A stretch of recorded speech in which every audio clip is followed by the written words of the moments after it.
Now back to T3 dito sa TV5. ₱200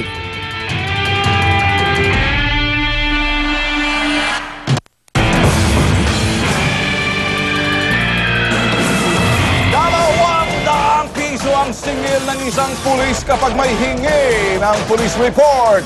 Abay talaga naman, dapat ikaw ang i-report dahil caught in the act ka na.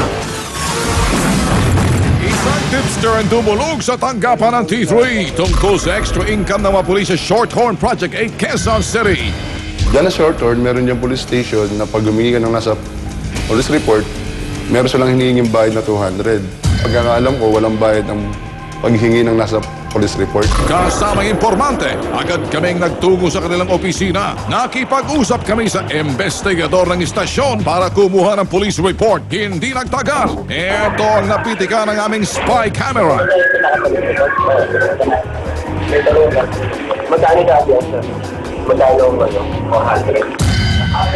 ₱200 bayad sa police report. PO3 Andy Soto, meron ka atang monkey business sa loob ng inyong opisina? Hindi yan lulusot sa T3. Caught in the act ang kabalustagan nyo. Ito rin ang reklamo ng mga taong nakausap namin sa lugar. Mga pulisyan, dapat sa kanila asunto, dapat tanggal sila sa serbisyo. Yan, at ng kilos pinapabayaran. Police Senior Inspector Roberto Diaz, kinakailangan ng magandang paliwanag mo rito. O baka naman kaya may porsyento rin? Ano ang sagot nyo rito? Para aksyonan ang reklamo ito, nasa linya natin si Chief Superintendent Mario de la Vega ng District Director ng Quezon City PNP. Magandang hapon po, sir. Magandang hapon po sa inyo. Reklamo ho ng mga residente na sinisingil daw ho ata dun sa stasyon sa may Shorthorn, ₱200. Ito ho may kalakaran o may bayad ho ba ito? Wala. Kaya linawin ho natin dito sa programang T3. Dapat po, walang bayad yan.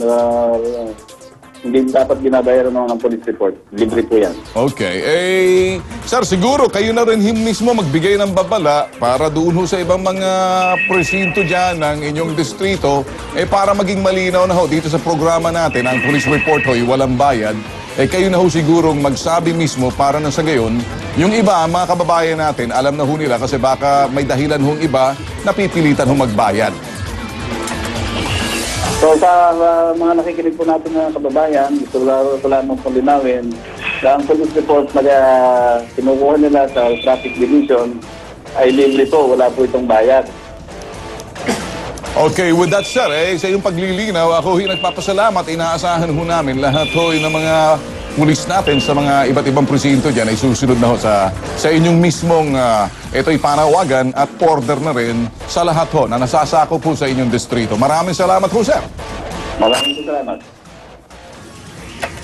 Panawagan! Si Raymart Naluz, 7 taong gulang, ay huling nakita sa Divisoria, Maynila. Ang suot po ay sandong kulay pula at shorts na kulay blue. May problema po sa pagsasalita ang bata. Sa makita sa kanya, pakitawagan ang aming hotline sa 0918-983-8383. Maraming salamat po. Pwestahan natin ang isang traffic enforcer na nang-upak ng driver at pati misis na buntis. Ang biktima, tinatulan. Brutal na brutal ang ginawa mo sa akin. Sumuka ng dugo, dumumi ng dugo, walang iya ka. Sumbungan ng bayan, ang tunay na sandigan, mahirap.